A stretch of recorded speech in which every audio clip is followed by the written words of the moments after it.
This episode of The Candid Frame is brought to you by the Charcoal Book Club. Their carefully curated selections reflects the best in contemporary photography, and all for a reasonable price. And they are delivered directly to your doorstep each month. They offer free shipping to the US, Canada, and the UK. It's subsidized elsewhere. It's a great way to begin or expand your photo library. Join the club at charcoalbookclub.com today, and remember to use the code TheCandidFrame at checkout and receive a 10% discount on your first membership payment. This episode of The Candid Frame is also brought to you by Frames Magazine. It's a quarterly publication that showcases the work of many of the best in contemporary photography, including Steve McCurry, Martin Parr, and Amy Vitale. Each issue is beautifully printed and thoughtfully curated by its editors. It's a wonderful way to discover and be inspired by great photography. Subscribe today and use the promo code TheCandidFrame to enjoy a 10% discount on your monthly or yearly subscription when you visit readframes.com/join. Despite the toxic polarization we've experienced as a society over the last several years, Americans have earned a reputation for generally being open and friendly. In my travels, I have struck up conversations with perfect strangers and have enjoyed some wonderful discussions and experiences. It's a quality that has allowed photographers to enter the lives of every kind of people and community in ways that would have been difficult, if not impossible, in other places. Photographer Anouk Krantz has gained the trust of communities that identify as American Cowboys. These are men and women who don't adhere to some Hollywood mythology, but who define themselves by their ties to each other, the land, and a shared mindset of hard work and determination. This is Ibarian X, and welcome back to The Candid Frame.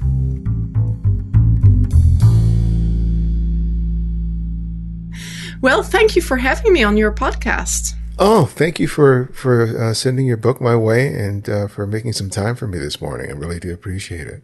Of course. I really have enjoyed the book and learning more about your story, and I'm eager to share it with the listeners. I want to start with your upbringing in France. I know you were from the south of France, but what city or town did you grow up in? And tell me a little more about that experience.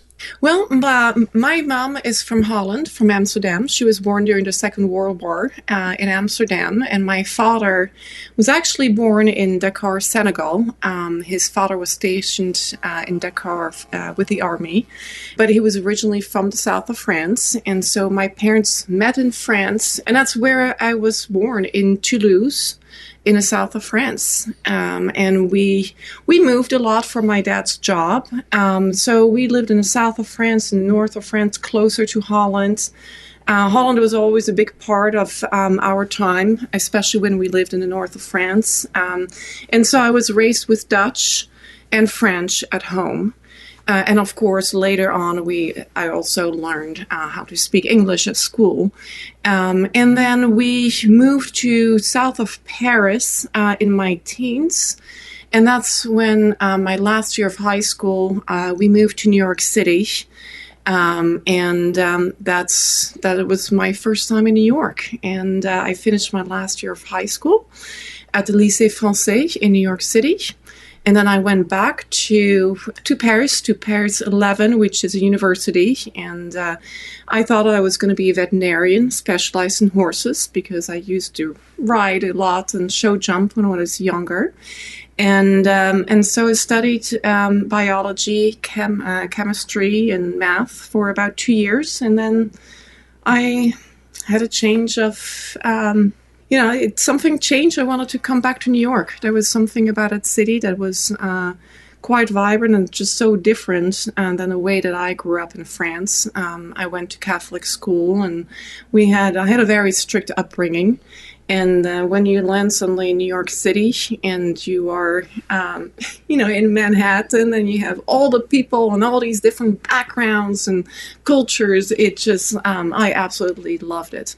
So after 2 years, I said, Mom and Dad, I'm going back to New York. And so I came back and I transferred my credits. And then I was trying to figure out how to sort of adapt to this new environment and how to make friends and to learn more about New York. And so I knocked actually on a few doors, on retail doors. I thought, what a better experience. There's no other better experience than working in a retail store in Manhattan, because that's when people come in and they go out and, you get to talk to them.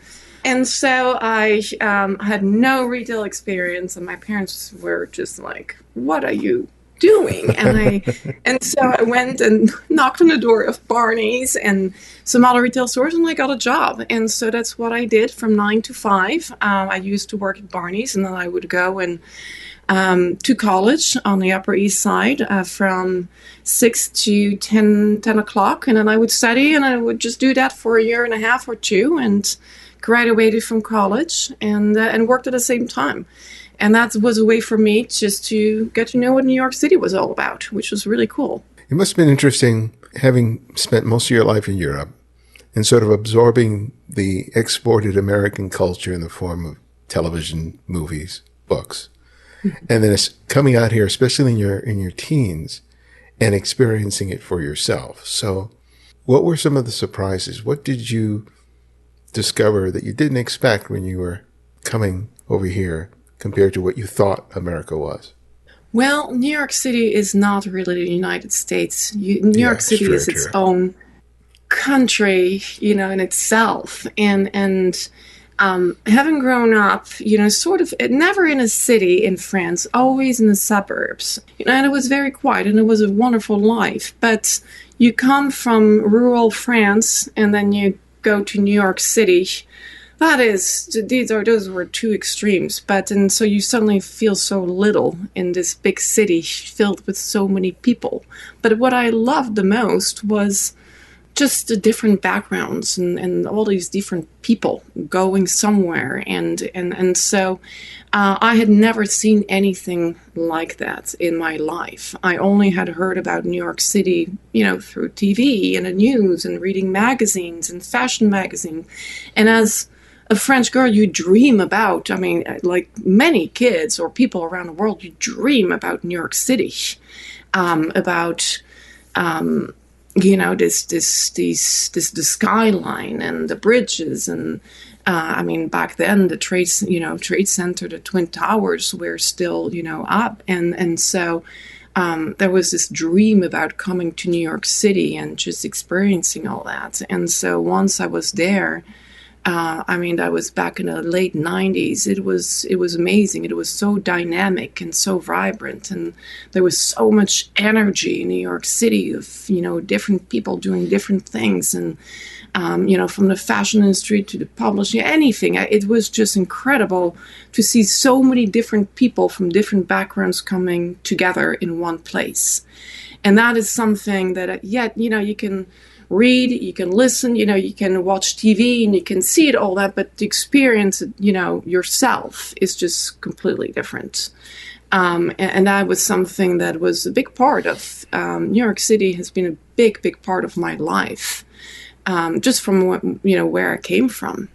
It's really sort of fascinating in terms of sort of the European French sensibility in terms of interacting with people and the type of dynamic that exists in New York. And it also compares with how things are in the rest of the country.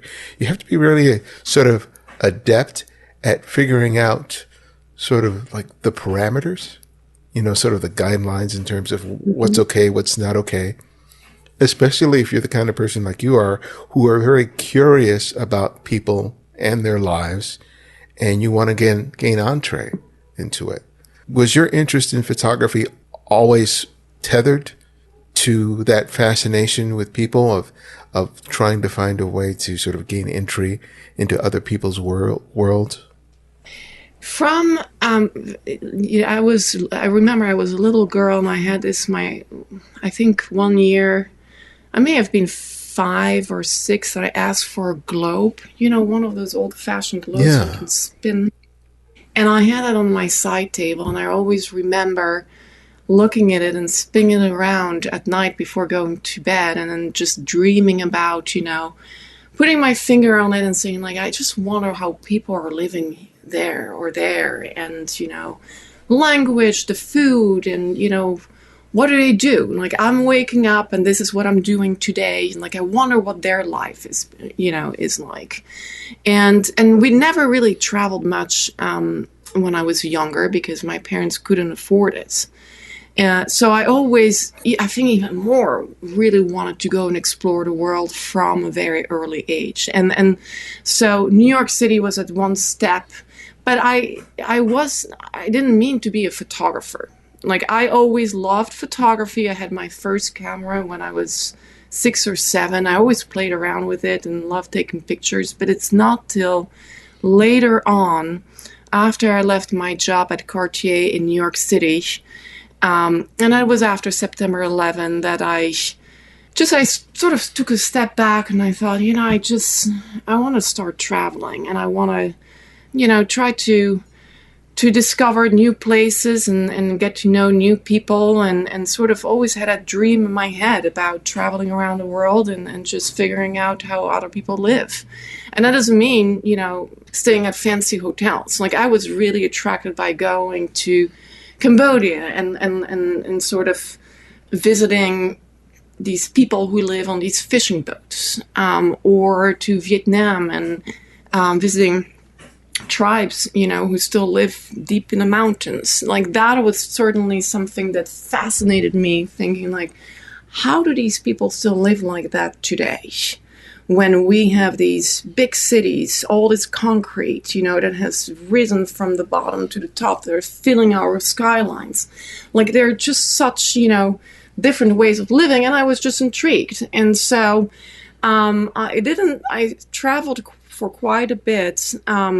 After I left Cartier, I went to Asia, and I fulfilled that dream. I went to Cambodia and Vietnam and Thailand, and then I traveled to Guatemala and El Salvador, and I just had the greatest time. And that was exactly what I was doing. I was going and staying with these, visiting these villages and staying with people, and they were inviting me in and offering food and tea, and so I did a whole little series of pictures, and I really enjoyed it, and so I wanted to continue, but then I got married and I had my 2 children, and so then you can't really travel anymore, and but I wanted to keep, maybe I wanted to take some time off to raise my children, but I wanted to keep my identity as also women, and still do something for myself. And so that is really when I started taking more pictures, but yet that took me to Cumberland Island, which is a small little island off the coast of Georgia. And that was something that I really wanted to do for myself. And it's very interesting because now I started that project in 2004. So we are close to 20 years, later.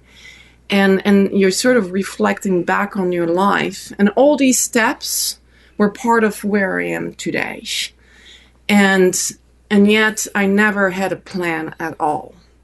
All these little steps were little pieces that helped me sort of be where I am today. And that's just fascinating to go to through that process, 20 years later. So Cumberland Island, as I said, it's a small little island off the coast of Georgia. And I sort of stumbled across it, and it has a population of wild horses. And I was sort of a little thing, I'm like, well, I used to ride and show jump in France, and no longer riding in New York City, so it seems very unique to have an island that is disconnected from the main island and has a population of wild horses. And then I researched a little bit more, and it was just a fascinating history of the island, of Spanish and British missionaries coming through for hundreds of years. And then the Carnegie family sort of stumbling upon it and building these incredible lavish mansions in the 1800s. And then some other families came, but the island was sort of given to the national parks in 1971. They signed a bill with Nixon, and what these families didn't want to see happen was that this island would be built like its neighbors, St. Simons, all these other islands that have concrete and a lot of concrete, Hilton's, Marriott's, and garbage cans and paved roads and all that. They love this island so much that they wanted to see it preserved. And so that's what I did. And I can't tell you how it was just an amazing time of my life. It was 10 years where I went back and forth from New York, and I pretty much extracted myself from my busy, fast-paced, competitive life in New York, and would arrive there and would completely disconnect. And here I was alone with my little backpack, camera, lens, to maybe 2 lenses, and I would just walk up and down all 4 corners of this island, and it's the size of Manhattan. And my gosh, I got in trouble very often because there's quicksand. I mean, the weather can be turn really bad very quickly. But during that time, I was able to take a few steps back after decompressing. Usually took 48 hours, and sort of looking at my life and sort of sorting, through everything and trying to make sense of, what was important, what was not, and really just gaining that better perspective. And I think that back then or today, we very quickly lose track of that because we get so wrapped up in our daily lives that we're just spinning and spinning and spinning, and we just go nonstop. And very rarely do we just sort of, hop off and say, let me take a few steps back and just sort of have to gain a better perspective on life and sort through, things that are important or not. And that connection with nature allowed me to do that. And that sort of translated later on when this Cumberland Island, Wild Horses of Cumberland Island came out and became a bestseller. People asked me right away, well, what is next? And to me, it was very important to figure out a way to find other landscapes that connected with people, and preferably, almost untouched landscapes like Cumberland Island that were inhabited by people.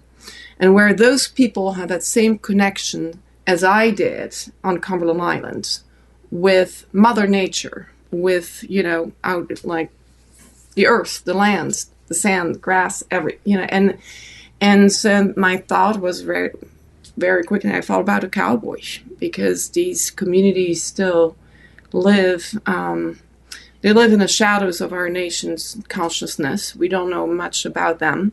But yet their connection to the land is incredible. They're far removed from our consciousness, and they still live in ways, that going back to 100 years ago. They're still working on horseback with their dogs and the land. And so that is sort of the whole progression how I ended up out west. It's kind of special that you had the opportunity to focus on a singular subject for 10 years, because I think when you do that, you get to learn not only a lot about your subject matter, but you also get to discover a lot about yourself in terms of who you are as a photographer. Not so much in terms of the kinds of pictures that you like to make, or how, or technical preferences. I'm talking more about discovering what worked for you in terms of sort of a personal practice. That's right. And you get to hone it and you get to refine it. So how did that 10 years of working on the wild horses of Cumberland, how did that help shape you and get you prepared to focus on the American West and the cowboy? If you ever travel to Cumberland Island, the first thing that really just is overwhelming is the size of the beach. A big white sand beach. It's 17 miles long. it can, at low tide, it's this massive white sand beach where and there's nobody. It's just you and 17 miles of white sand beach. When the wind comes in, when there is a breeze or there is fog, suddenly there was just, what I loved is that it was so cleansing because there was so much white around me. There was the white sand, and then very often there was this fog, this mist coming through and layering, it's sort of just sitting above the sand. And then suddenly you're standing there, and you see that very much in my photographs, my Cumberland Island photographs. There is sort of just that very minimalistic style. And that is something that, to me, it felt so good. And I was part of probably, building the style that I have, which is very minimal, and incorporates a lot of, my pictures are black and white. But that was probably the beginning of starting sort of just moving into that style. And you stand there and you just want to capture what you see. Yes, it is a process, and you don't get it right away. And that's why it took me so long. I just wanted to go back over and over again, and I wanted to capture really what I saw right there in front of me with my lens and my camera and my lens. And so I'm self-taught. I may have taken a few classes at ICP, but that's really, to me, practice and just sort of letting your eye and your mind just sort of help you create these beautiful photographs. It sort of was, the way that I was looking at it.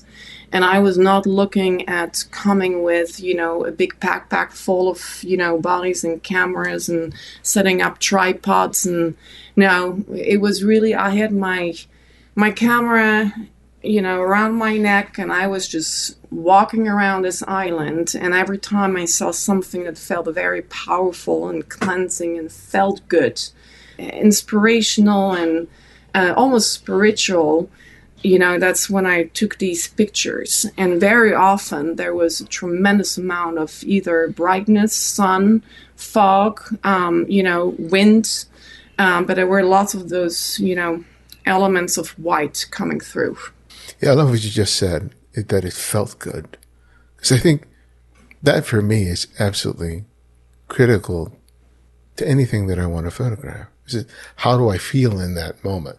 It has to be more than just, right. Oh, it looks good. Because, yeah, anybody can take a picture of something that looks good. But to evoke a feeling in that photograph, it has to start with you as the photographer. You have to actually have felt it yourself in the moment and recognize that and use that in order to create the image. Otherwise, it's just going to be, pretty and empty.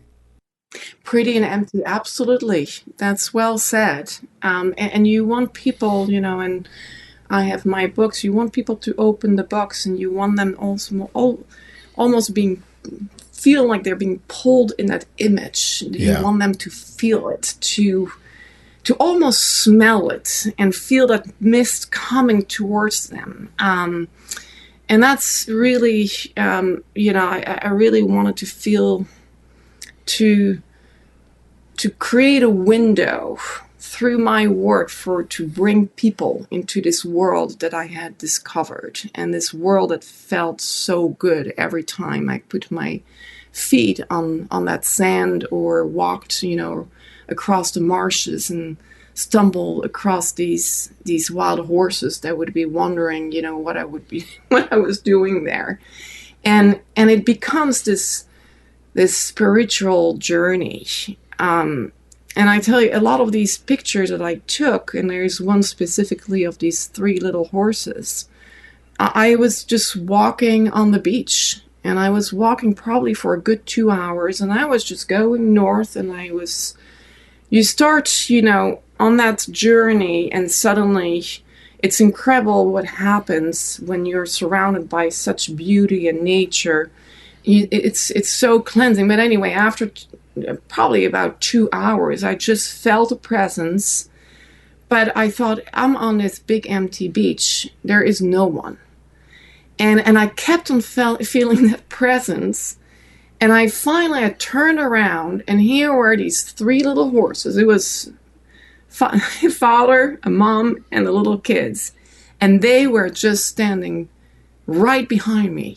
And they had followed me probably for quite a while.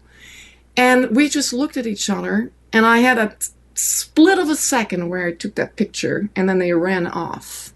But those are the moments, like, to me, taking these photographs, you shouldn't be able to take them again.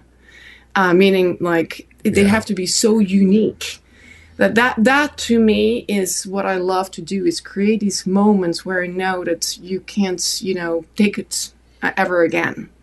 And that's a great picture right there. And so there was this culmination of these moments throughout the 10 years of these moments that you can't repeat. So that was my first book. Well, you took a trip down to the West, had an opportunity to attend your first rodeo, which sort of piqued your interest in terms of exploring the life of the cowboy. But as your images and the essays in the book indicate, they're very tight communities, whether they're in Montana, whether they're in Texas, whether in California or Florida. And gaining entry into those worlds is not an easy feat. No. So tell me about sort of finding your way into those worlds, because you just don't pop in and make photographs. You are with these people, throughout their work and personal time, getting up in the very early morning hours to go out into the ranches to follow them as they do their work. How did you find your way into that world? As you say, it's a very, very private world. And as an outsider, as a French woman, I just didn't know how I was possibly going to get an open door, an invitation to go and start this journey. And it was just amazing. I can speak for weeks about this.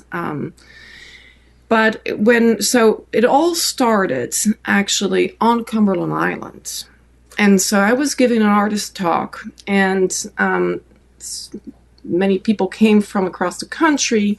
And this one woman came specifically from Dallas with her friends. And she's actually the one who asked me, what is your next project? And sort of touched on, the idea of doing something about the Cowboys. And so the next morning she gave me a piece of paper with a phone number and in the kitchen of the Carnegie family. And she said, call this person and see what happens. But this could lead to maybe a rancher who could help you. And sure enough, I did call this person, and this ultimately led me to the first rancher. But that wasn't an easy task. You can call, you can set a plan, but and they're incredibly kind people. But it took a little while to get invited, to this first ranch. And so what I decided to do in 2018, my kids were 11 and 12 at the time, and I always like for them to get a little taste of what I do. So whenever they're off and on school break, I usually try to bring them with me for them to experience something new and interesting. And so I took a one-way ticket to Dallas, rented a Tahoe, bought a cooler at Walmart, filled it up with water, and I had an itinerary of 7,000 miles with my kids.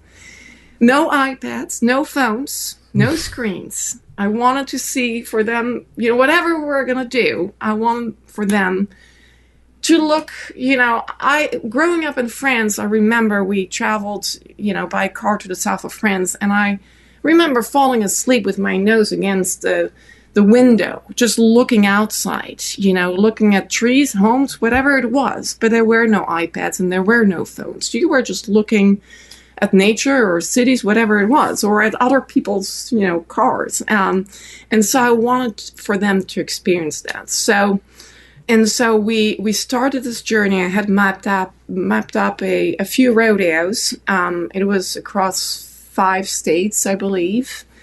And I had called this one rancher, and we had set up a time and a couple of days, and he was actually in New Mexico during that time. So I had sort of just crafted my itinerary to go through New Mexico. We went to a rodeo in Taos, and we were in Durango, Colorado, and so by the time we arrived there, I called him up the night before, and I said, I'm ready. Just, let me know where to come and what time. And he said, no, actually, it's not going to really work out. So maybe you can come to my ranch in Texas, in a week or 10 days. So what do? There's, nothing you can do. So you come up with another plan and you go somewhere else. And so we ended up going to a few other rodeos, and we met actually another rancher. I drove all the way south of Marfa, Texas, and I met someone who had helped me to connect with a 6th-generation rancher south of Marfa. And so I arrived in Marfa with my kids, and I had scheduled a babysitter to spend the day with them because they invited me for breakfast, and ranchers wake up very early, and they start their day in the dark. And so I left the hotel about 3:30, drove an hour south, and arrived, at this sort of cattle guard, and drove in, and it was pitch black, and I had never been, to a rancher. I had maybe seen, cowboys at the rodeo back in 2004, but this was just something completely new to me. And it was exciting, and it was at the same time frightening, because I had no clue where I was going. I didn't know those people. And so I arrived, and they greeted me, and I went into their kitchen, and they had cooked breakfast, and we ate breakfast, and I had a heavy French accent, and they had their heavy Texas accent, and we were trying to figure out each other, and anyway, it was very interesting, and then they told me, well, now we're gonna go and round up our cattle. We're going to go, this is about 40,000 acres, and we're going to go in all sorts of directions. And we may come through around here with, from all the different corners.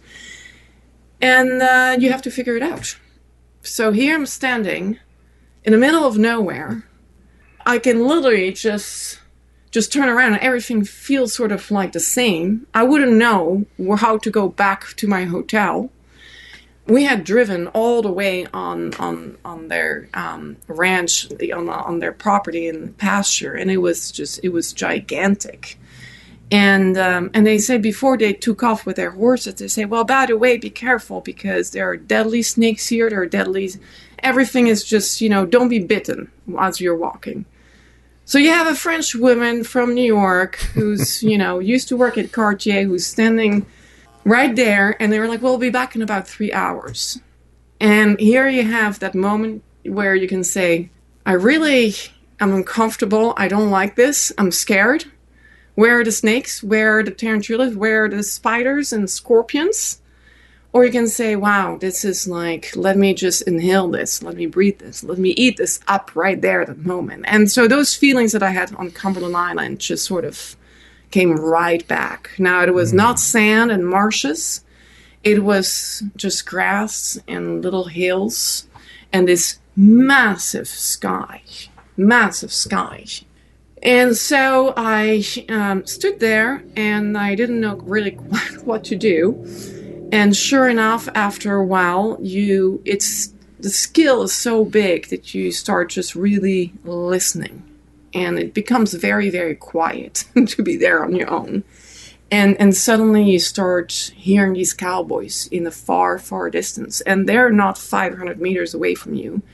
They're kilometers away, miles away from where you are. But yes, it all echoes. And they're in all different directions because they're all bringing together their cattle to this central point. And so that was the first, and I was not on horseback then. I was actually, for liability. They didn't know who I was, and it was not the right thing to do. So I was pretty much by foot and had a little ATV, and I was just sort of just driving around. But there is no gravel road or paved road. You're just driving around on brush, on grass. And so that was and so sure enough, after 3 hours, suddenly you start seeing, these herds just coming together. And it's like a painting, and these cowboys. And it's a very calm process. It's nothing like what you read where these cowboys are, galloping and the cows are just, running. And it's like, whoa. No, it's a very peaceful process. No one is galloping. No one is running. They don't want to stress out, the animals. And so you slowly can see these, herds coming over little hills and coming down. And so it was really neat to watch the whole process. And that was the first one that I experienced. And then a few days later, we're driving up to Texas, and that was that rancher that I was supposed to see in New Mexico. And I thought we had been on the road for about 3 or 4 weeks at that time. And we had been eating only Tex-Mex for breakfast, lunch, and dinner. Beans, rice, ground beef. I mean, I tell you, it was every single meal.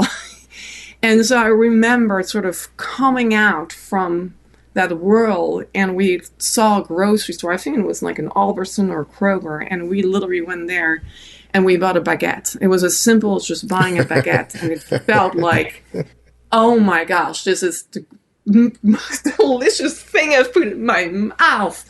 Just a little simple thing like that. And so I called up this rancher, and so he was again giving me a hard time, and I thought, man, like, I'm not really going to let him off the hook. I told him, look, I'd love to meet you. Give me a chance. I think we'll have a great time. And so after 5 days, his wife said, look, it doesn't look like she's going anywhere with her kids. I was staying nearby in a hotel. She's like, just give her a chance. So let's have her over. And so I had a babysitter for my kids in the hotel, and I was invited for breakfast. And arrived in the dark again at 4:30 in the morning, and so they greeted me again. We had that heavy Texas accent, French accent, and we sit down at a table. And his mother, there are 7 generations, and you had 4 generations at the table. And his mother had prepared eggs and sausage and all these delicious things, and it was quite. No one was really talking at a table. It was uncomfortable, and we weren't quite sure how to behave around each other, because I think that I was coming from such a different world, and here I was sitting in an environment that was so different than I had ever, that I was accustomed to, and was so different. But yet I loved it, and I was so intrigued to learn more about these people. And so we went off we started a day, and they also had to go and gather cattle and brand cattle, and I do my work from a distance. I don't like to breathe in anyone's neck. And we went through the day, and before I was ready to leave, he said, would you like to see my longhorns? These are big, massive animals, and they're sort of their prize. They're a big prize. Animals. And I said, I'd love to see your longhorns. And we get into his pickup truck, and we drive off, and we get to the longhorns, and suddenly there is this massive, when I say massive, it was one of the biggest storms I've ever seen. West Texas storm. Hail, thunder, rain, winds, you name it. It's just we couldn't move. And here we're stuck in a pickup truck. And we can't see, 2 feet ahead. And so what do you do when you get stuck? And you don't get stuck for 5 minutes. We actually got stuck for 2 hours. Well, you look at each other and you start talking. There's nothing else you can do. And I tell you, that was the moment where, he looked in my eyes and we started talking and we talked for 2 hours. And then we realized, how much we have in common. Yet we come from two very different, places, backgrounds. We live different lives, but yet listening to other people, giving them a chance to listen and just sort of, sharing, your background and your life and, about your family, your way of living, regardless of which background you come from, you'll find something in common. And that was just amazing. And I tell you, from that moment on right there, Thomas and I are we're such great friends. We text, we call each other. It was at one moment where he thought, okay, this is great. I think I can trust this woman, with her pictures and with her work. And sure enough, he is really the one who sort of opened the door to the whole world of the Cowboys. A big world. There are many, many, many across America, but yet it's a very private world. And so there came out the next piece of paper with a phone number that ultimately, each rancher would introduce me to their friends that they had across the country. So my work is not I've never looked up on the internet ranches in Texas or Montana.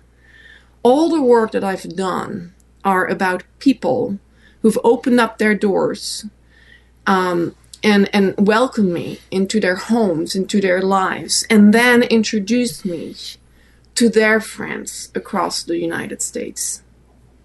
That is such a valuable insight to have, especially so early on in the project.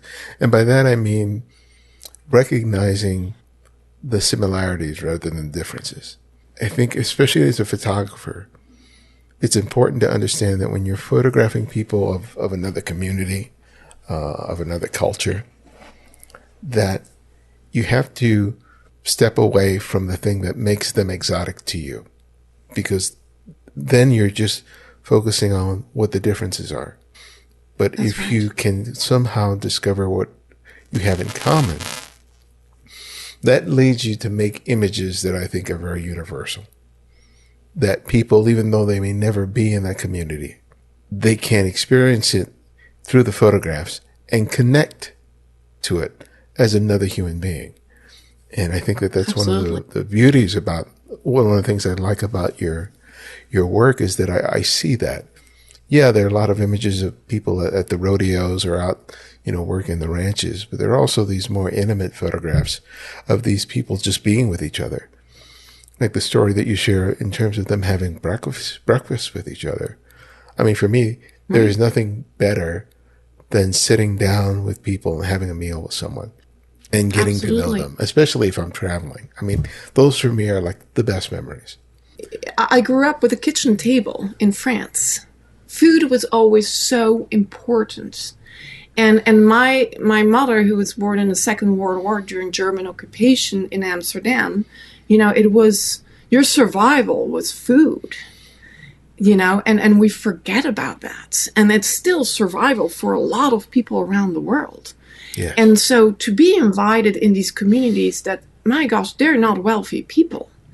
And to be over and over again, they opening their door, but it's just not a common just shoot our life. No, you're sharing meals with them. You're sleeping in their homes, whether it's a teepee or a trailer or a nicer ranch, it's whatever.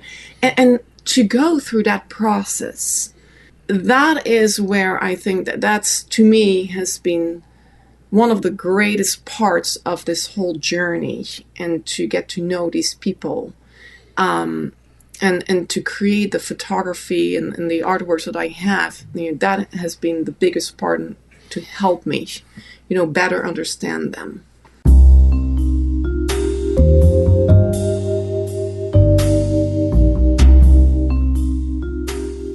As photographers, we are members of a small community.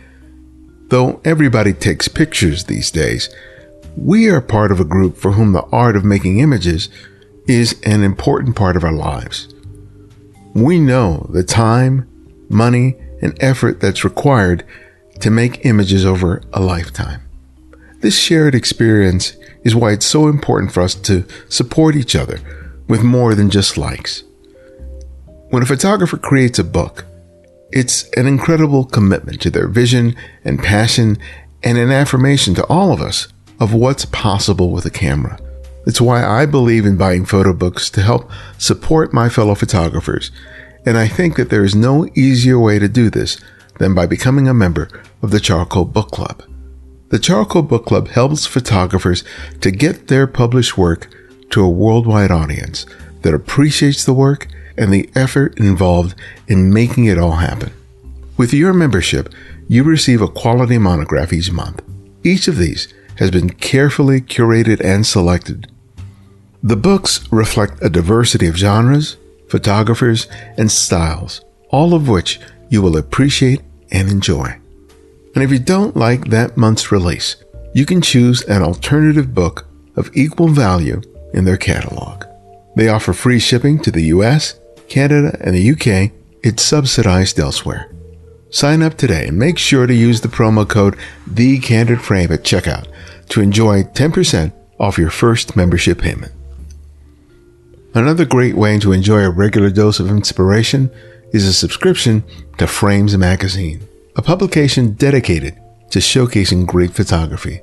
Published quarterly, the magazine is printed on high-quality paper and reminds me of the great photo magazines of the 60s and 70s that focused on promoting great photography and not just selling gear. Enjoy what they have to offer by subscribing today and use the promo code TheCandidFrame to enjoy a 10% discount on your monthly and yearly subscription when you visit readframes.com/join. And please remember that we are always in need of your financial support. Though the show is free, it takes a lot of time and effort to produce each episode, and your contributions help us to make it all happen. You can contribute $5, $10, $20 or more a month by visiting patreon.com/TheCandidFrame. Though we'd love you to be a longtime supporter, your commitment for just 3 to 6 months would be helpful. Please consider doing it today. Thank you so much for your support.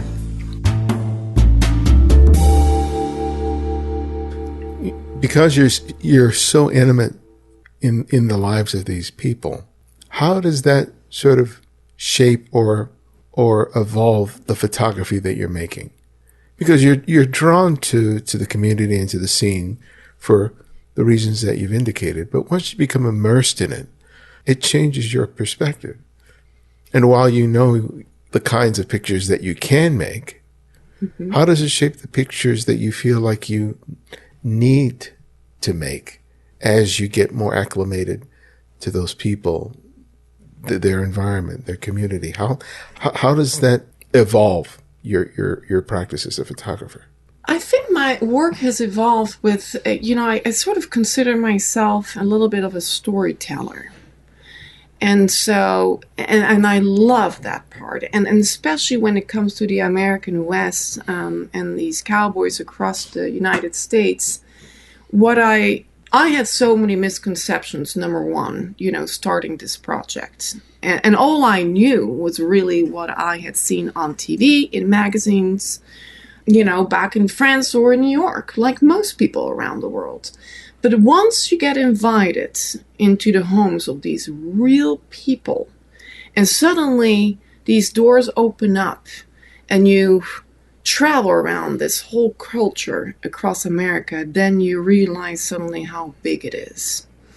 And that is how my work has evolved in a certain way, is that I thought that there were just a few rodeos left in the United States. I thought that there were a few ranchers left. I thought that I was really just sort of confined to the west of the Mississippi, mostly Texas and maybe Wyoming, Montana, but I thought that there were maybe, a few big rodeos in Dallas, in Denver, in Houston. But then to realize, as I was traveling out west, that there are thousands of rodeos. And then there are just not only small town rodeos, but there are college rodeos, junior rodeos, senior rodeos, Native American rodeos. I mean, you can go, the list is endless. If you're traveling to the American West during the month of June or July or August, you will find hundreds of rodeos on a given weekend. That was the first surprise with the first book, West the American Cowboy, which is sort of that first step, that window, and for me to share with people, look at what I just found. I never expected this to happen, but here I found, this culture, and it sort of is different than what I initially thought it would be. And let me give you a little taste of that. Let me share a window into this culture. And it goes across, 6, 7 states. But then, as I was out west and I continued my work and I realized how much bigger it was, then I continued my journey. And I ended up going to Florida and photographing cracker cowboys. And I was in California and in Montana, in South Dakota. I mean, I went from coast to coast and border to border. I never thought that I would find cowboys in all those states. And I never had heard about college rodeo.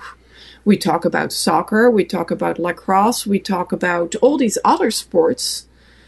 I had never heard that there were colleges or universities out there that had a rodeo team. But yet there are, and there are many. And they compete the same way as soccer players do. They have their own team, and then they compete around, regionally, and then they have nationals, and that was very much of a surprise. So it was more the story that brought me to go back and photograph what I discovered. And the deeper I went, the more I saw. And each corner, the turn of each corner, there was something else. And I'm not yet done. That's just to tell you the extent of, how big it is. But we don't really know much about it. And so what I discovered, American Cowboys, which is the second book that I did, is a continuation of West, the American Cowboy. And it just goes across the country. And then it just also...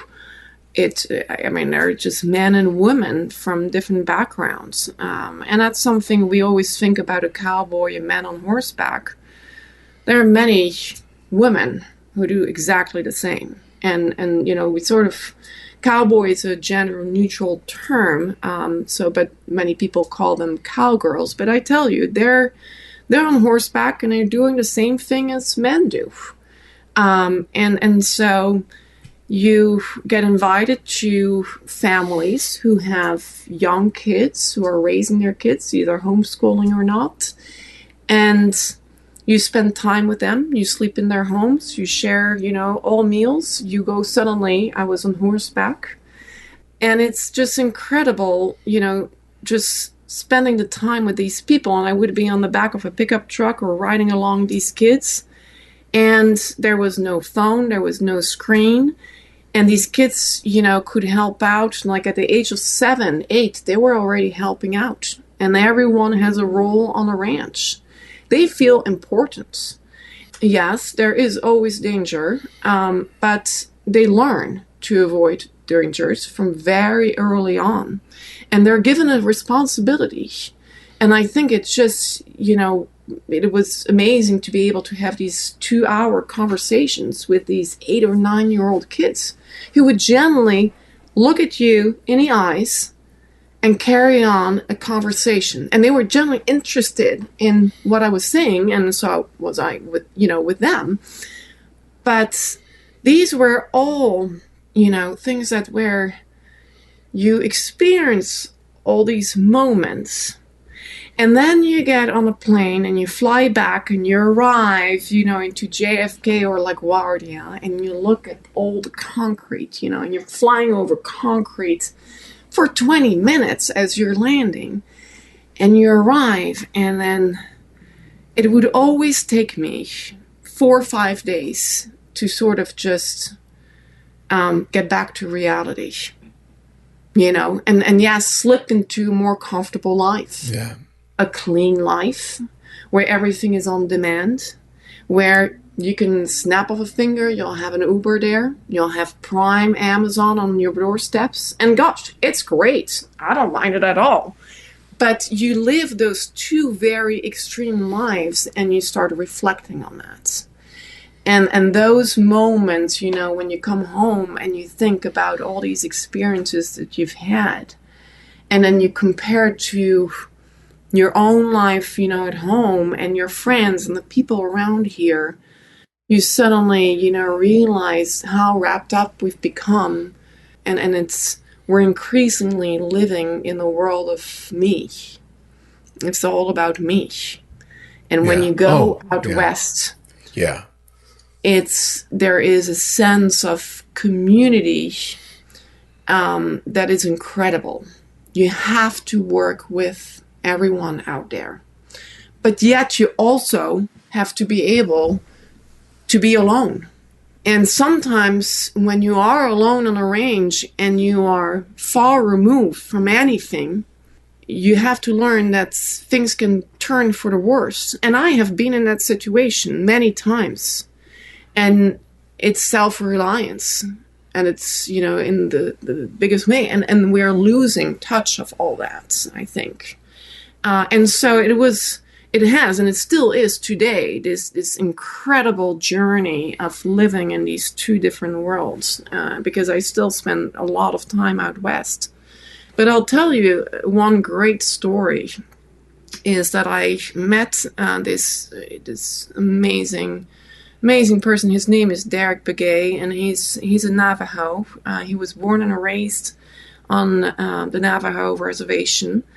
And we had met in Texas, and he had invited me to his reservation in Arizona the following week. And so I traveled to Phoenix and got in a car and drove out, and it was sort of in the evening. And so the sun was setting, and I arrived at his house, and he had prepared a trailer with 2 horses. And he said, we're going to go off, and, we're going to go off. I'm going to show you some of this beautiful land. And so I was like, okay, great. And so we get into his pickup truck. We drive off. And we're not really quite talking very much. And he, of course, knew that I would love to take pictures, but I had very low expectations. And so you never pull out a camera. I mean, one thing I'll tell you about shooting, the American Cowboy in this culture is, number one, patience. Patience. And in a world where everything is on demand and has to be done right away, for the consumer, and has to be done for next day or next hour or next second. If you want to shoot the real American Cowboy, you're not going to be able to do that quickly. You're going to have to learn to be patient and patient and patient. It's a privilege to be invited into people's homes. And then you have to work on their time schedule. And their time schedule is not really their time schedule. Their time and the way that they do their work is with Mother Nature and livestock and their herds. And so you can't plan anything. You can't have a schedule in advance. Everything is last minute. So that's a little, side hook I wanted to make. But I get to this gentleman's place, and we're driving off, and we get, on Indian reservation, and then we are driving out, and it's like the desert, and there are these 30-foot saguaros all over, and I mean, it's incredible. And he drives off, and he stops at the bank of this rather deep running big river. And we stop, and we get out of his truck. He takes out his 2 horses, and he said, well, and I had not taken one picture, by then. He says, I'd like you to help me to gather my cattle. And I looked at him, and I thought, my gosh, does he realize that I'm a photographer? and that I'm not really a cowboy. And I thought, well, you're here, so you better have the greatest time. And I ride. I used to horseback ride, and I thought, I've seen these cowboys gather their cattle, and I sort of understand the concept, so go for it. Try to do your best. But yet I'm here with my Fuji GFX 100, and, all these rather expensive equipment, thinking like, this is going to be interesting. So I'm looking at the river, and I'm certainly, thinking in my head, like, I hope he's not expecting me to cross that river, because that's darn deep. And I don't know, if that horse makes a faux pas, we're just going straight, down. And sure enough, he's like, well, it's actually not on this side. It's on the other side of the bank. And my cattle is wild. So just be careful. And he gave me a pair of shafts, because he said, just be careful with those cigarros, because it hurts. And so we start, and I tell you, we cross this river, and I'm thinking, oh my gosh, what am I doing? And, the horse is like chest deep in the water going across, and I'm like, have my camera sort of like raised up, thinking like, okay, we need to be careful here. And we get to the other side, and he takes off, and he's like, you should go there. And, for an hour and a half, we're gathering his cattle. And we really don't talk much. He has his dogs helping, and by the end, we do it. And I help him, and it all works out. And this cattle is in this like little, wooden, handmade corral in the middle of the desert, with these towering cigarros and the sun going down. I'm sweating. I have so many, like, cactus needles on my forearms that, by the way, I took out, like, for 10 days after then.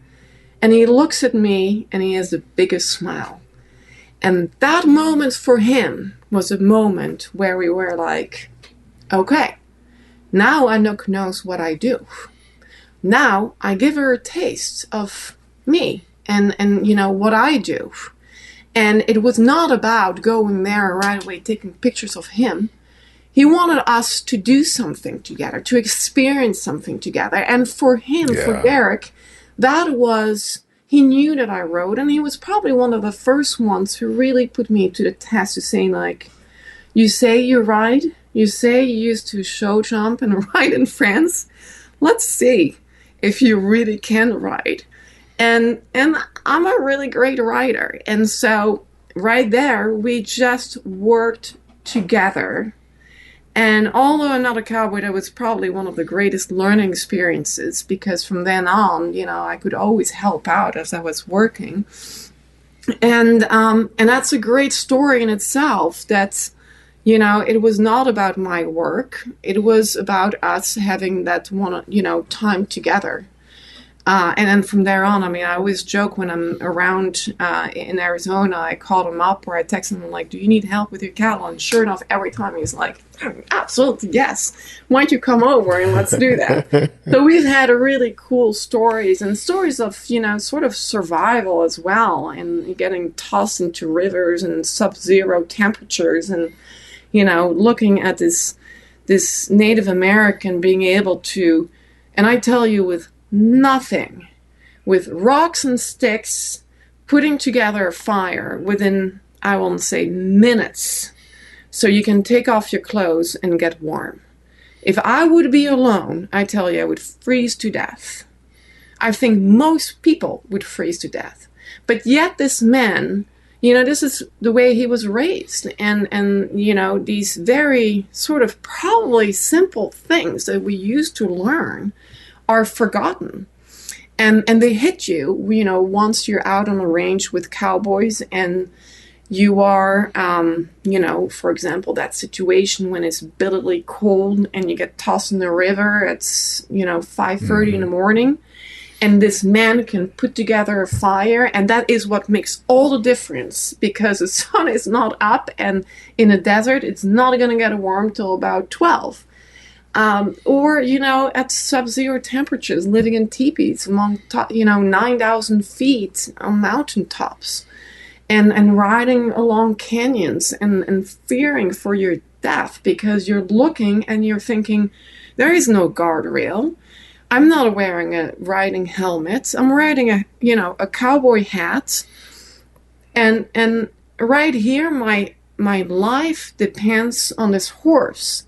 And if this horse makes one step, half a foot to the right, well, then I can tell you that rock is going to literally just crumble down and we're just both going to go down, I don't know, hundreds of feet. And you sort of, it's this incredible, adventure that you're on where you're working with people, but also with your horse, with the land, with the horses, and you're with the dogs, and you feel like a team working together. And that is something that is increasingly forgotten, in the other world that I live in. There's a quote in the book that I'm going to paraphrase because he uses more colorful language than I'll do here. But basically he says, everybody wants to be a cowboy until they have to do the cowboy stuff. Yes. And there's just so much truth to that, because there is, to that lifestyle and to that work, it's really a daily test of who are you?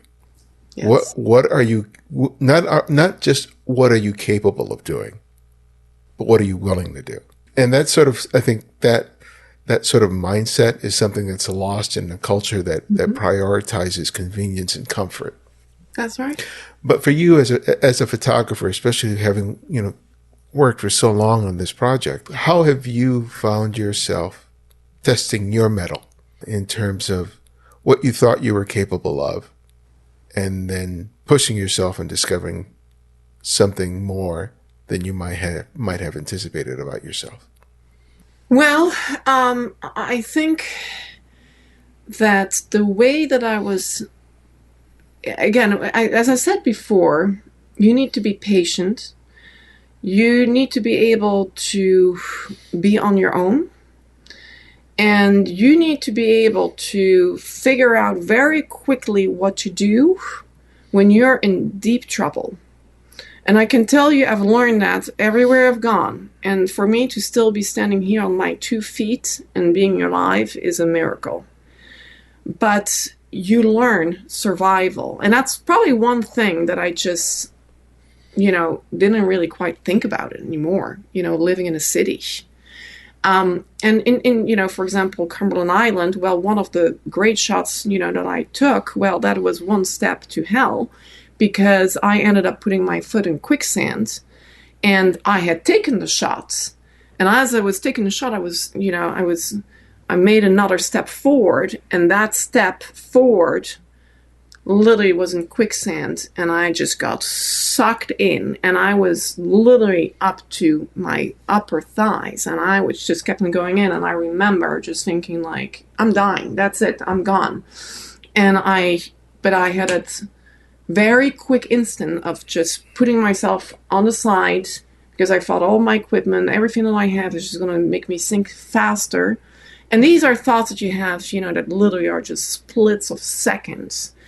And sure enough, I got out, but I tell you, I was black head to toe, and I still have nightmares about that moment.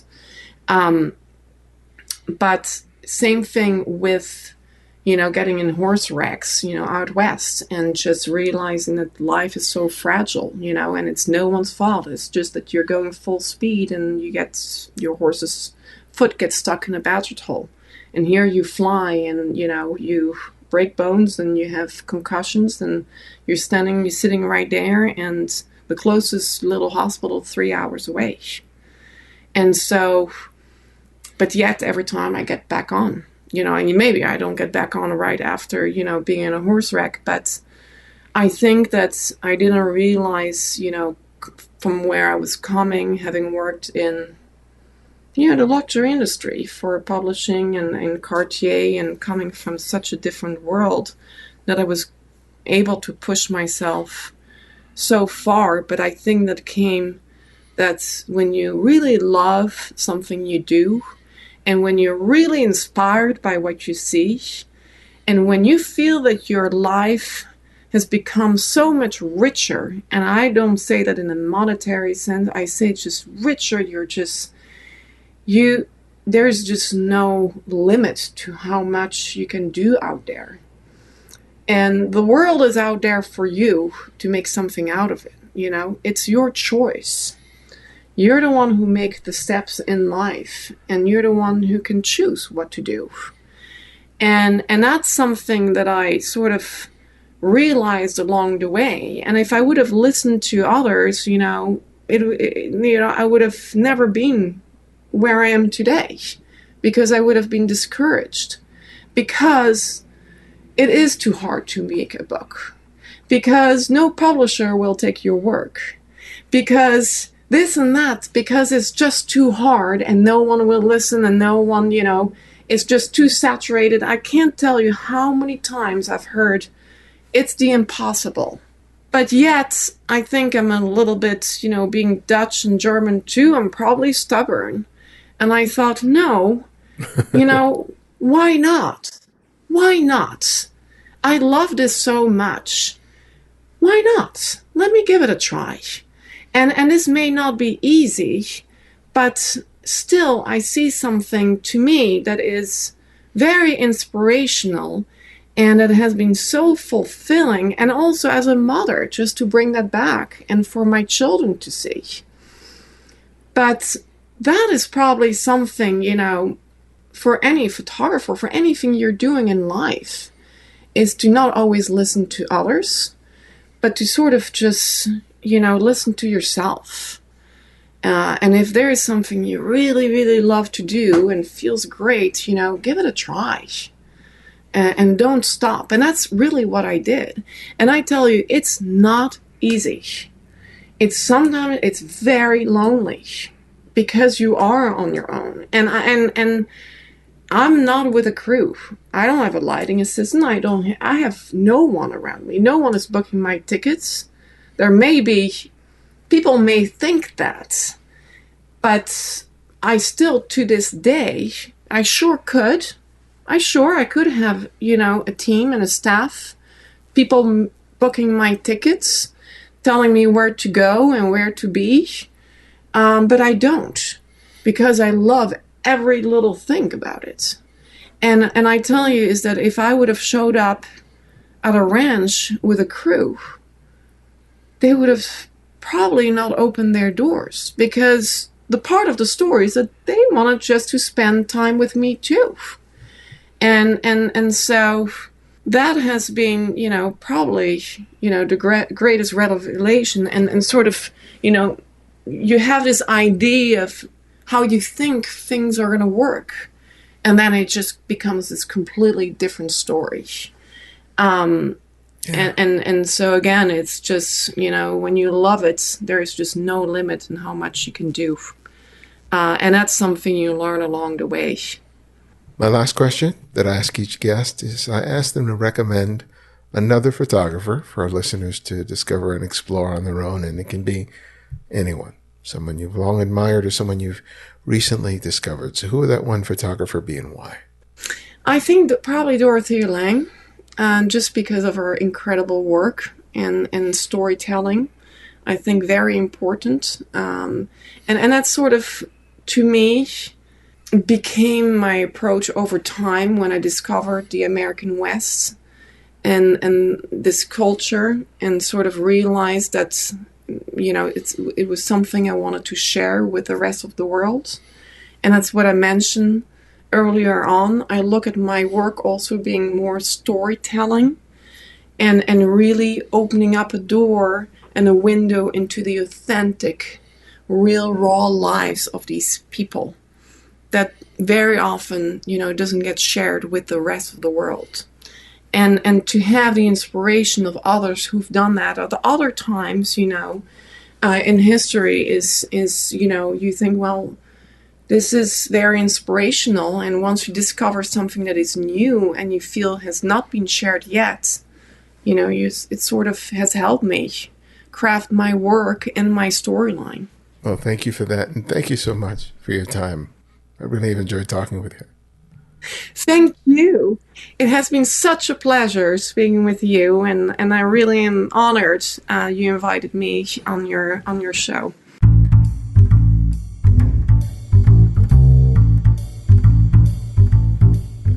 Thanks to Anouk for joining us.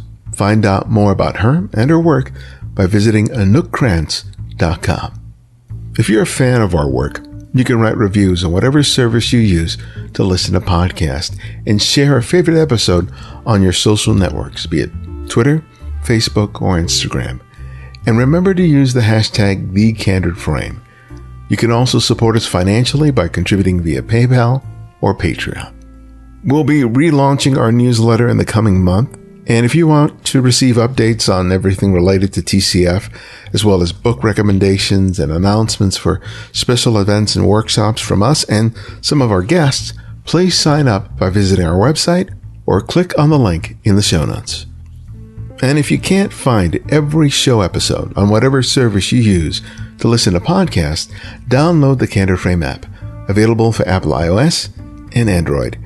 And because of your generosity, it's free to download and use.